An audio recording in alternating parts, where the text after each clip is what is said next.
Question में आज हम लोग जो करने जा रहे हैं वो है ओवरड्राफ्ट से रिलेटेड। इससे पहले नॉर्मल वाला देखा हुआ है, लेकिन अभी जो हम देख रहे हैं वो ओवरड्राफ्ट वाला देख रहे हैं। लेकिन ओवरड्राफ्ट में घबराने की कोई बात है ही नहीं। मैंने आपको सिखाया हुआ है, ट्रिक भी बताया है कि ओवरड्राफ्ट वाले में कुछ करना ऐसा नहीं है खास, केवल उसको क्या करना, माइनस आइटम में डाल दो, केवल फर्स्ट बैलेंस। उसके बाद जो भी चीजें आप नॉर्मली करते हैं वैसी करेंगे। देखते हैं कैसे किया जाता है। सबसे पहले देखो यहाँ पे लिखा हुआ है, पहले तो ध्यान क्या रखना है, पहले अपने को लिखना BRS एज एट। अब यहाँ पे डेट मैंने बोला था याद रखना, 31 दिसंबर 2016 अकॉर्डिंग टू द क्वेश्चंस। उसके बाद आगे बढ़िए, तो सबसे पहले आपको देखो क्वेश्चन में जो है दे के रखा है कि आपका ओवरड्राफ्ट बैलेंस पासबुक शोड अब डेबिट बैलेंस जो है ओवरड्राफ्ट का आपको दे के रखा। ओवरड्राफ्ट लिखा हुआ है, कुछ नहीं करना, ओवरड्राफ्ट लिख के रखा हुआ है 10,000, यहाँ पे लिख दीजिए माइनस कॉलम में, और कुछ नहीं करना।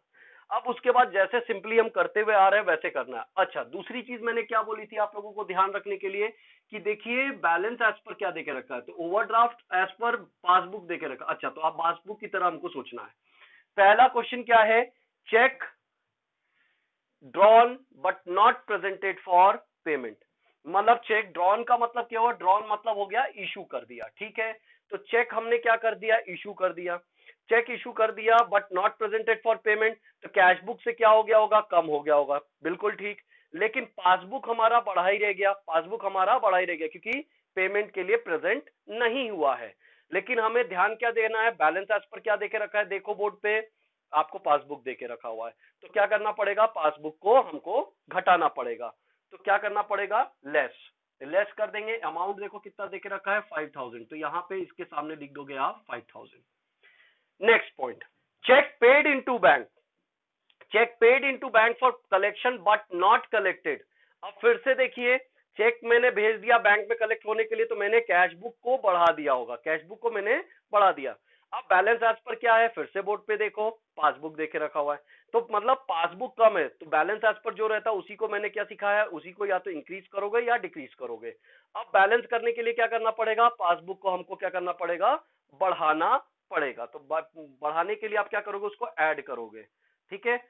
ऐड जब आप उसको करोगे तो कितना हो जाएगा आपका, 22,800। देखते चलिए, फिर कोई तरह की अगर डाउट होती है तो अंत में हम लोग देखेंगे। तीसरा point, incidental charges debited by bank.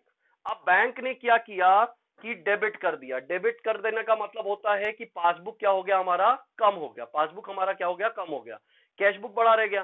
फिर से ध्यान दीजिए बोर्ड पे, बैलेंस एज पर क्या देके रखा हुआ है, पासबुक, तो क्या करना पड़ेगा, पासबुक को हमको बढ़ाना पड़ेगा, ऐड करना पड़ेगा। ऐड कितने से करना पड़ेगा, तो अमाउंट देखिए आपको देके रखा हुआ है 25 रुपए, तो 25 रुपए से आपको बढ़ाना पड़ेगा। नेक्स्ट देखिए, उसी के साथ देके रखा हुआ है dividend collected by bank on our behalf, ठीक है। डिविडेंड कलेक्ट कर लिया गया बैंक के द्वारा। अब क्या हुआ, डिविडेंड बैंक ने कलेक्ट कर लिया, डिविडेंड हमारे लिए इनकम है, तो पासबुक बढ़ गया होगा, कैश बुक कम रह गया। फिर से हमको ध्यान देना है बोर्ड पे कि बैलेंस एज पर क्या है, पासबुक है, तो हमको क्या करना पड़ेगा, बैलेंस करने के लिए पासबुक को घटाना पड़ेगा, क्योंकि बैलेंस एज पर क्या देके रखा हुआ है, पासबुक देके रखा हुआ है।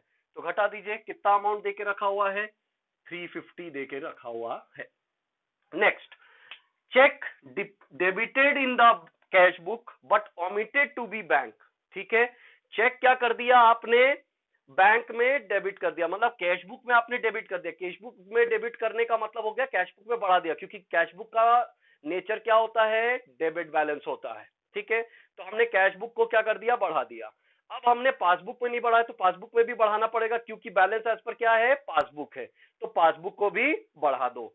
बढ़ा दिया हमने, कितने अमाउंट से, 600 से, तो 600 से आप इसको इंक्रीज कर दो। लास्ट पॉइंट देखिए, cheque paid into bank but omitted to be recorded in the cash book. Cheque, अब कैश बुक में आपने इसको रिकॉर्ड करना भूल गए और आपने बैंक में भेजा, बैंक में तो बढ़ गया, बैंक में तो बढ़ गया, पासबुक बढ़ गया है, कैश बुक में आप रिकॉर्ड करना भूल गए भाई। अब क्या हुआ, बैलेंस एज पर फिर से देखो क्या देके रखा हुआ है, पासबुक, तो पासबुक को ही क्या करना पड़ेगा, बढ़ाना या घटाना पड़ता है बैलेंस करने के लिए। जिसका बैलेंस देके रखा है उसी को बढ़ाएंगे या घटाएंगे। तो क्या करेंगे, हम पासबुक को घटा देंगे। घटाएंगे तो कितने से घटाएंगे, 750 से घटा देंगे, 750 से घटा दिया। अब इसका आप टोटलिंग करो, टोटलिंग करोगे तो आपको आ जाएगा 23,425। टोटल अमाउंट आप लेके जाओगे इधर, टोटल अमाउंट लेके जाओ इधर 23,425। इसमें से इस टोटल अमाउंट में से ये पूरा आप घटा दो। घटाने के बाद में जो भी अमाउंट आता है, जैसे क्या अमाउंट आएगा सर, वॉट एवर, जैसे मान के चलो आएगा 7325 आ रहा है, ठीक है। मैंने क्या बोला, क्रॉस में आपको डालना है। अब यहाँ पे देखिए ये जो बैलेंस इधर आएगा तो ये इस तरफ बैलेंस आपका आ जाएगा। क्लियर। और इसको हम फिर क्या कहेंगे, जैसे ये ओवरड्राफ्ट बैलेंस एज पर आपका पासबुक देके रखा हुआ है, तो इसी तरीके से ये क्या हो जाएगा, debit balance as per cash book हो जाएगा। ठीक है, जो बैलेंसेस आएगा आपका 7325। ठीक है, जस्ट अपोजिट में आपने लिख दिया। ठीक है,